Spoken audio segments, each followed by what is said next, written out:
Breaking news, and this one is almost unbelievable. Yeah, it's all about new customers at Bet365 because they get $150 in bonus bets when they bet $5, win or lose. And even better, bonus bets can be used on the spread, totals, and player props. There you have it. Bet $5 to get $150 in bonus bets, win or lose. And see why it's never ordinary at Bet365.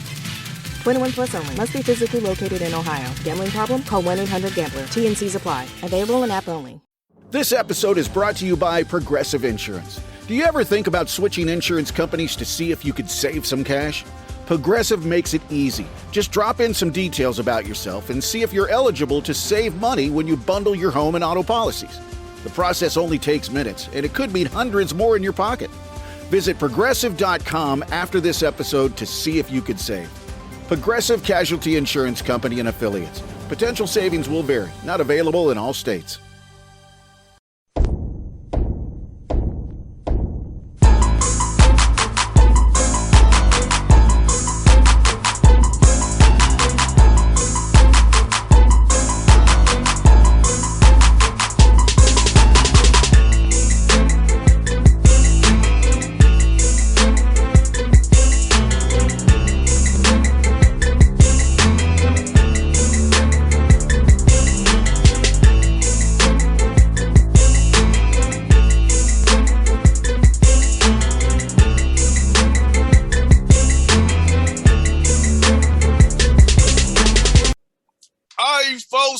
On the Bossman show for the show representing UMES, the Eastern Shore, also has the shore up there in Maryland. My man, Sixers fan from New York City, Jason Crafton with me. What's up, bro? Well, I'm a New York Knicks fan, even though you was busting my chops last time when we were going to the John Stark story. But having worked for the Sixers, I embrace the Sixers as well. And we got some fun stuff going on here to talk about. But, man, let's have fun. Always good to be on the Bossman show. No doubt. Bro, let me tell you, man, you being 5-5 right now, man, makes me so happy, brother, because knowing what happened to your guys last year, not being able to play, all right, yeah. COVID shut you down for the whole year, having to sell your program without having playing a game, and then, getting a staff late. And you 5-5. Talk about your kids persevering through all that drama, all those adverse moments, and they're 5-5, third in the MEAC right now. Yeah, well, I appreciate you, recognizing just what we've been through here. Anytime you cancel a season and try to, get back to action, I don't think anybody really knows what that's like except for the people that are actually in it. And yes. These guys have really persevered. When we were playing the UConn game, I was telling Steve Lapis, he was shocked to hear that we didn't do any 5-on-5 last year. The entire year, we didn't practice 5-on-5.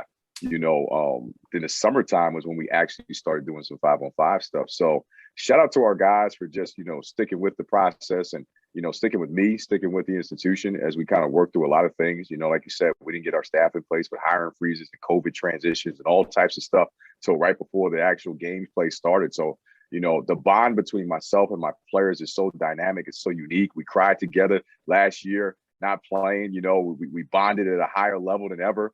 And this crew is on a mission. And I love them to death. We got good kids, and they want more. We're 5-5. And as you know, for Maryland Eastern Shore, that's further along than it's been at this time of year. But these kids aren't satisfied, and we want more. No doubt, Jason. Think about this, brother.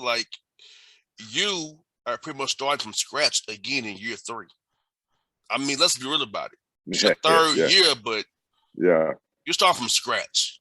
And to accomplish what you've accomplished, and your kids being pissed off, and use that as motivation to go out and play, win on the road at a Fordham, play St. Joe's tough, get a win over Lehigh, get a win, get in UConn up there in Hartford. They played you at the big arena in Hartford, the XL Center. They played you in Hartford outdoors, and caused them problems.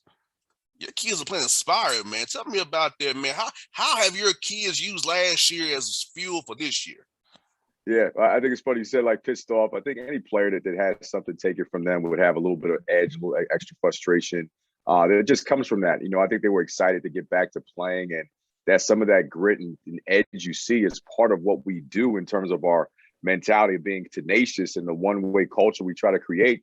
But another one is just that extra motivation just to get back to doing what you love when it was taken from you. So they still remember not being able to do it last year, and they're still are motivated to continue to push this program forward at an even faster rate than I think that they thought it could happen even. So that's been exciting to see those guys just buy into what we're trying to do and push forward through all the adversity.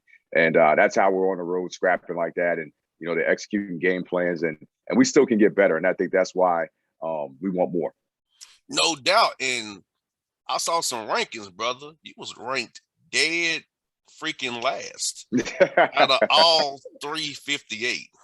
Yeah. And I know for sure that you're not the worst coach in college basketball. I know that for sure. Okay. I know that for sure. I know some coaches that should be there, not you. But to be ranked that low, like that, lack of respect to say this team is garbage, and these prognosticators say that about your kids and yourself, man. Now you in the mid 160s, so talk about that, man, because if it was me, they'll piss me off right there. If you think I ain't nothing. So, but we go out here and show you on this court here, though. Yeah, we talked to our guys about that at the beginning of the year, the Sports Illustrated article that came out that said ranking everybody from number 1 to dead last, Maryland Eastern Shore. It's like right there on the cover.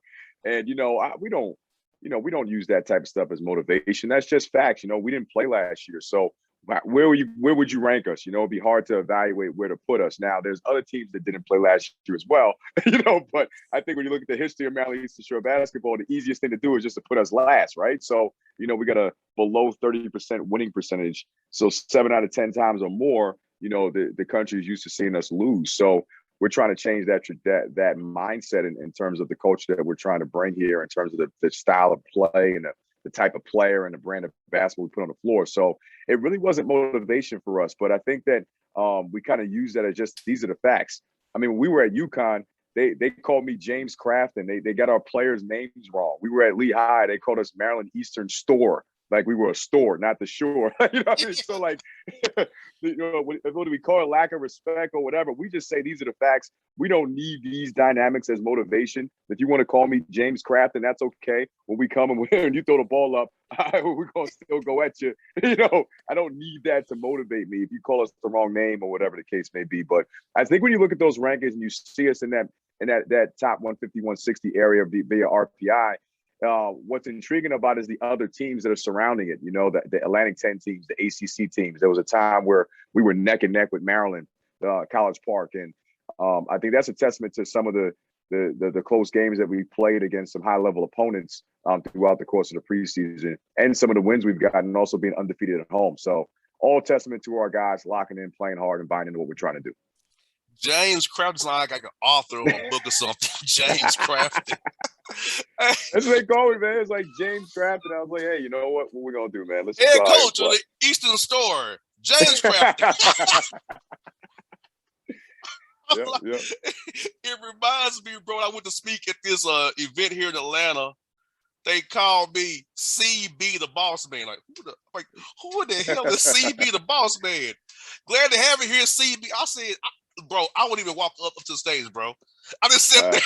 But I tell you what, though, when you played, and no one knows more than you about the money tour, and when you got to play these bye games, and you mentioned we beat Fordham, and we in double overtime, and you get that win, and whether they said your name's right or wrong, they still got to shake your hand after you beating them and still give you a check, Yes. And UConn wasn't too happy about, they thought they had a night off. And when we took them to the distance, it was an NCAA tournament atmosphere there, CBS College Sports Network. I think you saw some of the highlights, and our guys really rose to the occasion and gave them a competitive game. One of which wasn't great at the handshake line. That staff was not too happy with us. They were like, you guys are better than we thought. I'm like, well, we didn't play last year. I mean, what do you want me to do? We're going to come out and we're going to take it to everybody that we play. And that's our mindset, regardless of whether it's a bye game or not. We're trying to be a one-way culture here where we approach everything the same way. No doubt, man. Like you said, brother, the MEAC, the SWAC, it's always the lower major conference is always that the bye game got fun, everything else for everybody else. But the fact is, you winning those bye games, man. You know, next year gonna be harder for you even to schedule some more games next year, brother. They could be like, we ain't playing them no. Oh yeah. Year. Well, all the handshake lines of all the bye games so far have been, we're not playing you guys ever again. So the only thing we can do now is go to the NCAA tournament because we got to find a way to get some money. So that's the only option now. Sir, yes, sir. Hey, look, hey, that is great though that you're in that class now because, like you say, you want to be where the guys want to play you. When they want to play you, something's wrong. Yeah. And I think that's when you're building a program, and that's the dynamic. When you're no good, you're going to get the bye games, you're going to get all the extra money and things like that. But as you progress, I think Rob Jones at Norfolk State and North Carolina Central, those guys can tell you, Lavelle, as they've gotten better and they've built their programs up, it's harder to get bye games, and it's going to be harder to bring in revenue in non-conference games. So, building a winning basketball program is something that changed the trajectory and the dynamic in terms of how you raise money. Now it becomes about playing in the postseason and trying to get money in that regard, and hopefully we're on a program that's heading in that kind of direction where we don't have to just rely on guaranteed games, that we can start bringing in some money via what we do in basketball on the court. And your team is seeing different styles before you get into MEAC play. Because the MEAC's down to 8 teams now. Going to be a tight race when you play the other 7 schools every night. So talk about seeing different styles earlier in the year. I think it's this tough competition. So when you get into MEAC play, it's like, okay, I've seen tougher already. Yeah, it's interesting. Like when you play at Fordham, you're playing in New York, and I'm a New York guy, so you're playing some gritty, Fordham basketball team in a tough environment.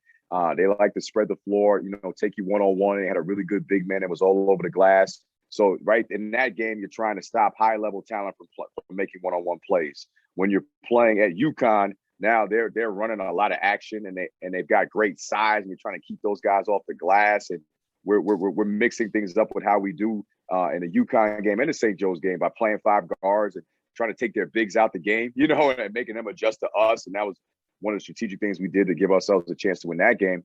Some of these, or be competitive in these games, I should say, losing to St. Joe's at the buzzer and taking UConn the distance. And then you look at like a game like Lehigh on the road where you're playing against a Patriot League team.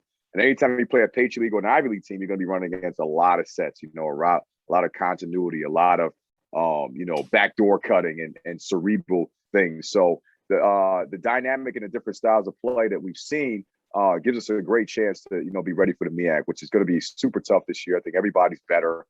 We've got some great coaches in this league. Everyone's done a great job recruiting. So it's going to be an exciting year in the MEAC. Yeah, and now you all know you're going to be the 8 teams now. That's been settled now with the new commissioner coming into the MEAC there. So talk about this, what you said, the MEAC getting better, because I mean, Howard's better. They lost a pro when they're better, so you guys, Robert Jones does what he does up there. Stan Waterman's building something down there in Delaware State there. So like, talk about that league, man. It's from top to bottom, how in non-college conference play, how you all have gotten better collectively, as you just said. Yeah, I think when you look at it, you said, we're third in the MEAC right now, but I think like once you remove the non-1 games from the standings, you kind of see where everybody's at. It's really right now Norfolk State and everybody else. I think that's really where it's at right now. They've been the most that they're rated right now in the mid-major top 50. They've got some great road wins. They've won all their games at home. So I think that right now they're the kings of the league in the first semester. And then so right now they also won the league last year, so they're the ones that have to be dethroned. Now you got your usual suspects of a North Carolina Central that's historically been up there. I think Kenny's doing a great job at Howard, and he's got them playing really good basketball. Stan down at Del State's a great coach. He's done some great things over his career in basketball, especially in the state of Delaware. So I know he's going to do a great job recruiting. You got Coach Murdoch down at South Carolina State. They just got a big win over South Florida the other night, so, and then you got Juwan Howard, who played in the NBA, building that Coppin State program. He's always got talent in there. So I don't think I've missed anybody in that, but if I did, I just think that the league is extremely strong this year I think Norfolk State, they're the kings right now. And I think everybody else right now is really in a fist fight for that next spot. No doubt. And bro, look at this, man. Like, I think you're setting a successful foundation, though, because whatever you do right now is gold, because You setting the foundation again from year one, because you all got better in year one and COVID killed your year.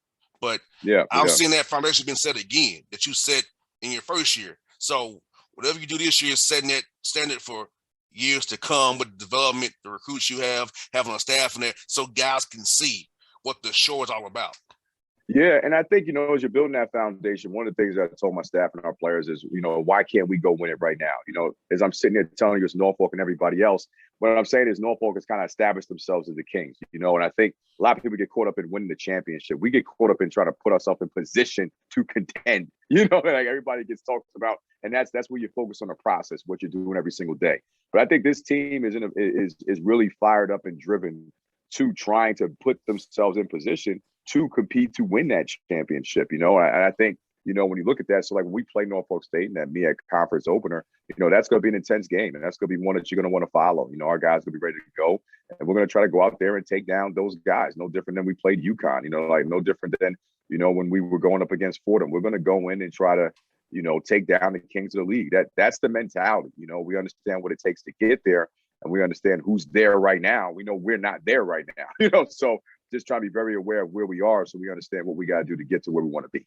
No doubt. And I feel like you're doing that, bro. Like you said, man, for your kids to actually get out there and compete, that's going to make them be better going down the road. And having a COVID year can make them older in a couple of years to really cause problems for somebody, because, as you know, name of the game is you want to have guys in the pipeline developing, but you also want to be old at the right spots, too, to really compete.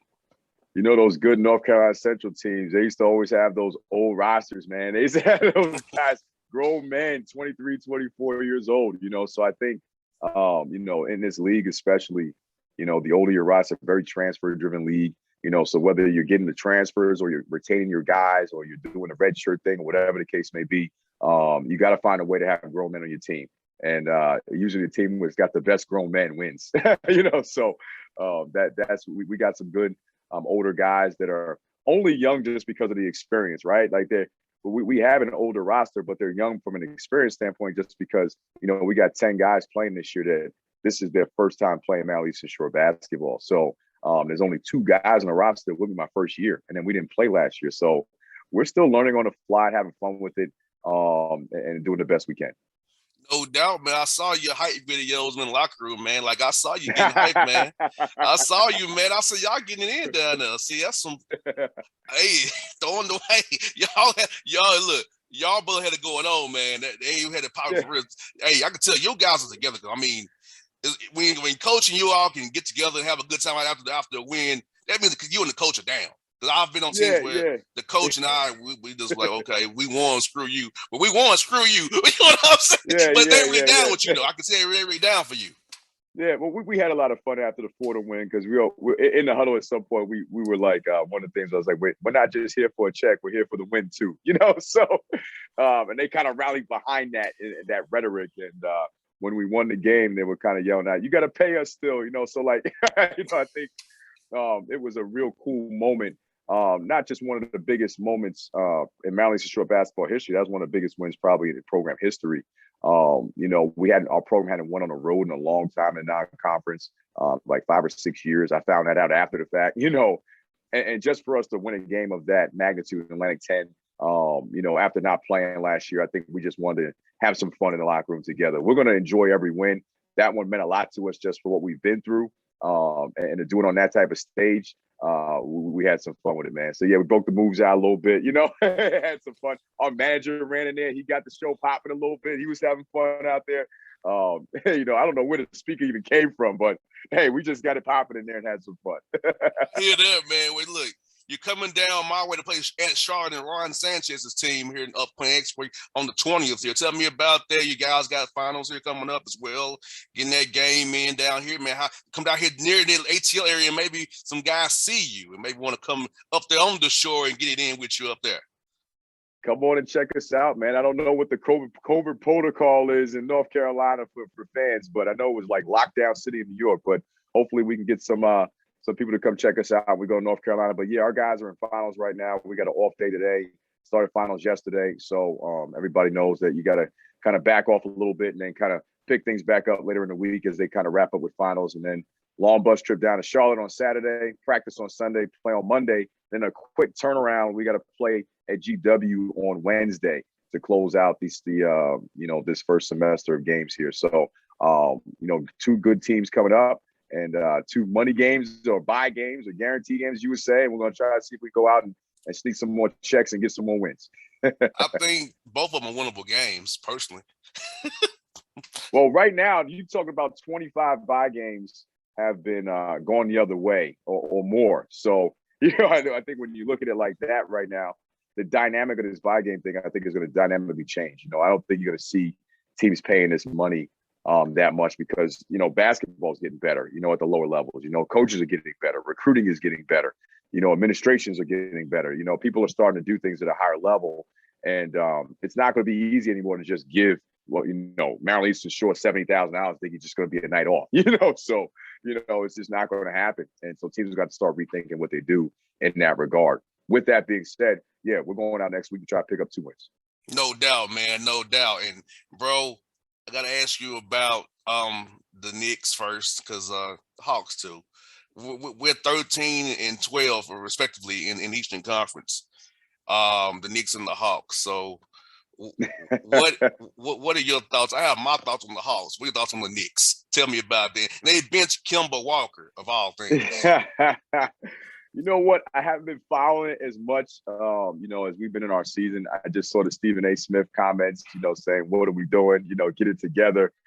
So I know that they've been, if not under 500, looming around 500. And I think the disappointing thing is probably that they established a brand of basketball last year that looked very team-oriented, a toughness on defense. And I don't think that the New York fans have seen that carry over. So there's been some inconsistency there. So hopefully they can get it figured out and the New York fans can feel good about their basketball team. It's been a long time since New York fans have been able to feel good about basketball in the Garden. So I know my man Spike Lee's up there struggling. Well, I'll be there on Christmas Day, and I can tell you the problem with the Knicks, brother. Randall is a 3 at best, not a 2 or 1. Randall is a 3 on a good team, a 2 on a bad team at best. When he's your best player, you're not gonna go anywhere. That's the problem.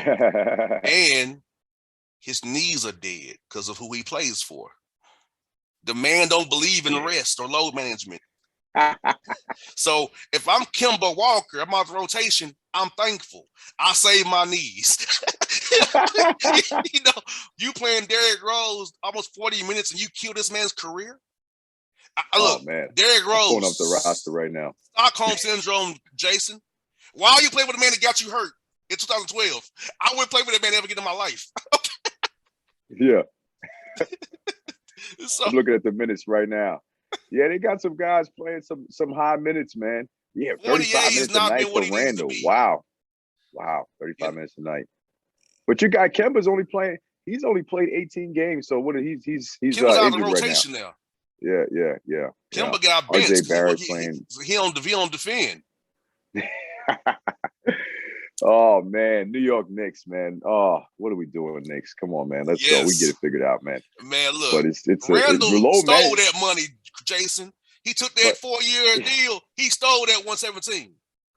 Well, I tell you what, you talk about load management. When I was with the Sixers, they did a great job. They had like a whole scientific department that was like they had the chips on the players, and they had this whole laptop, and they were managing this stuff. They would actually come on the court and say, "Hey, that's enough steps for Joe today," or "That's enough." They could tell you how much like weight he put on his knees by midweek and say like, "Hey, he can't go, but 45 minutes in tomorrow's session, or he needs to do this." So. I don't know what the Knicks do in that load management regard, but I know the Sixers were really good at that, And it was tough because Joe wanted to always play, but he started to buy into it when he saw the benefits of it come playoff time. Well, the Knicks have it. Tibbs don't like it. That's what happens. Yeah. So like, it's also I said Derrick. Stockholm Syndrome. He knows what I call him when I see him. Stockholm Syndrome. Man, you say it every time you see me. You know why. You playing for the exact man that got your knee hurt in 2012. You playing for him. No way. You shouldn't even be in that game against whoever y'all playing and tore up your ACL. Never should have been in the game. Yeah. I ain't gonna forget that, but you ain't forgot it. And then our Hawks. We don't defend, Jason, in the fourth quarter. We don't defend. You know? Yeah, well, you were talking about it earlier. We were chopping before we got on, and everybody wants to blame the coach, but now you're back in the same. How bad was it? Because you guys still, you know what I mean? Like it's always funny. Everyone blames the coach and stuff like that, you know, and that's the easy scapegoat, but the players still have to get some things done. And, hey, you we're know, having to go with Timothy Luau Cabarrot will start in 3. That's not good because Bogdanovich is out. You got Hunter out. Okongwu was out. Solomon Hill tore his hamstring for the year. So those are all defenders. And then in the fourth quarter, you're going to bring back, you go playing Lou Williams and Trey together, not defensive stoppers.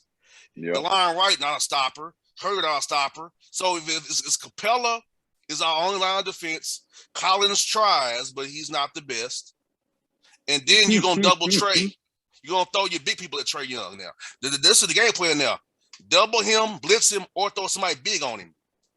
Just take away his flow. But here's my thing. Now you guys are sitting down at 11th in the Eastern Conference. You're under 500. You know, how bad was it last year? You know what I mean? You see what I'm saying? Like how, you know, like, you know, it's always interesting to see some of these dynamics, you know.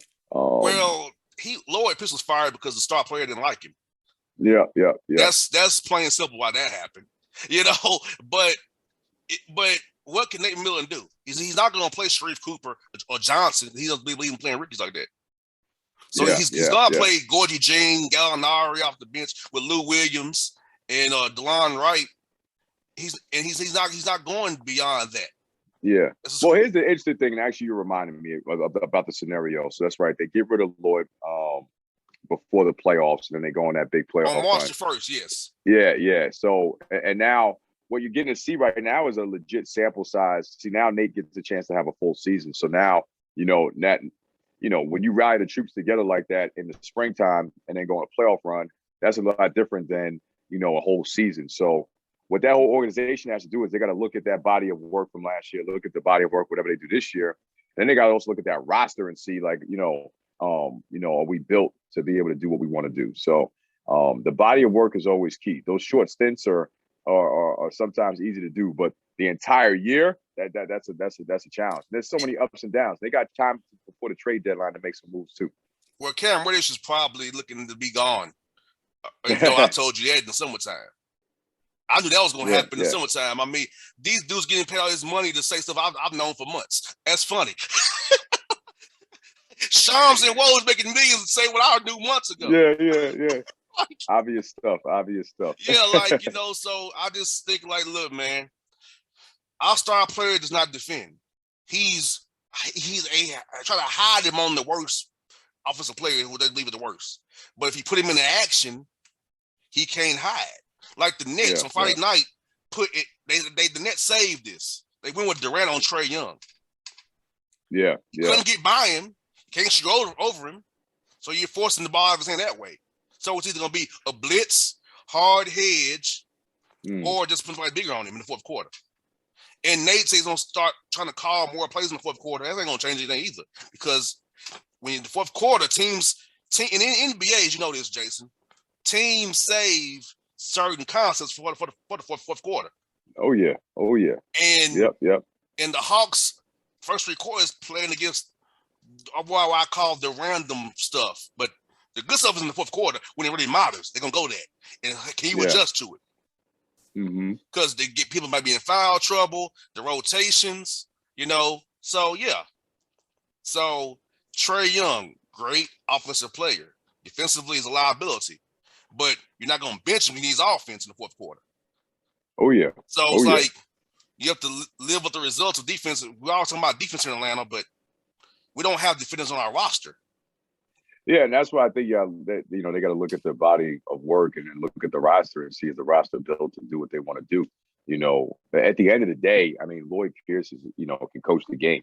Nate McMillan played the game. I mean, both those guys played and can coach. You know what I mean? Like, so, now you get a chance to kind of evaluate both styles, both situations, and really look at your roster. Because it's only so much a coach can do per the talent, on the team. So, and how the roster is built. You want to be a really good defensive team, well, you got to have good defenders.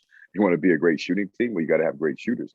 I think they have the shooting. There's no question about that. They've got that the chance to space the floor out and make those things happen. Are they built to do some of the other things consistently? That's what they got to really look at. And let's be honest about it. Lloyd Pierce didn't got to get a fair shake because he was tanking for 2 years. Yeah. And then last year's team was not even healthy.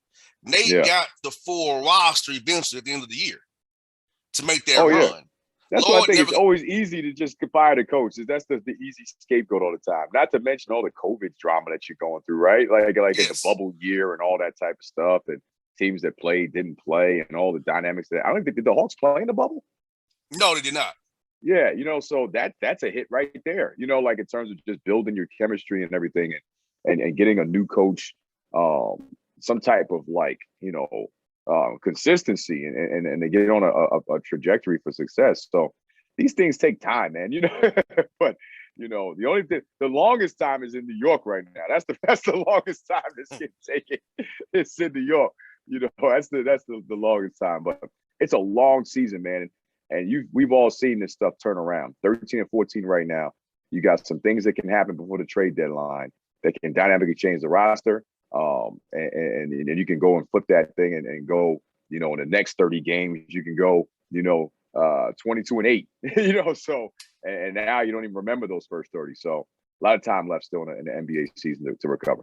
Now, this is me being the GM and I am, bro. I wouldn't have paid Herter early. Okay. You said that last time we spoke. Yeah. I wouldn't have given Capella his money early.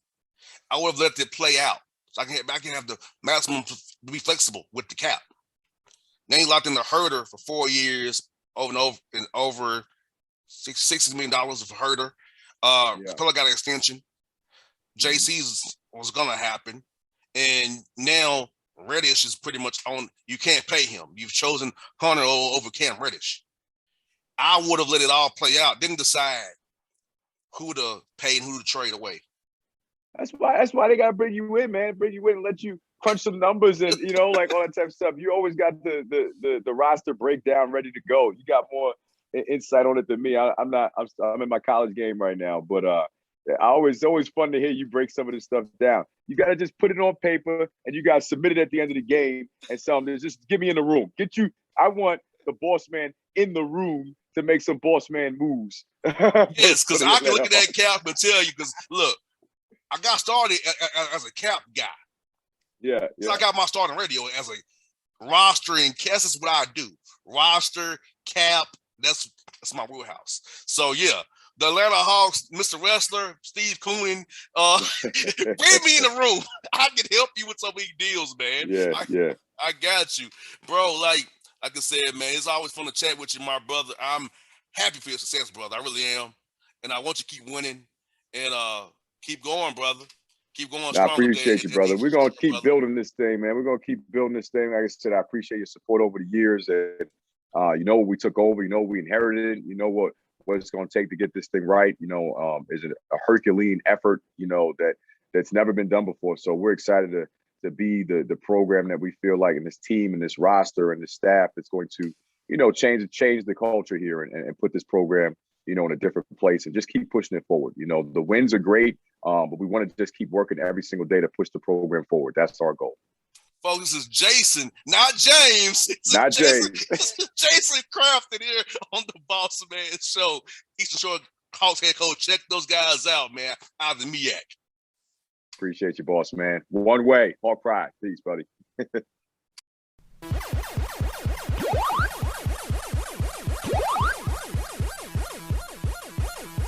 Breaking news, and this one is almost unbelievable. Yeah, it's all about new customers at Bet365 because they get $150 in bonus bets when they bet $5, win or lose. And even better, bonus bets can be used on the spread, totals, and player props. There you have it. Bet $5 to get $150 in bonus bets, win or lose. And see why it's never ordinary at Bet365. 21 plus only. Must be physically located in Ohio. Gambling problem? Call 1-800-GAMBLER. T&Cs apply. Available in app only.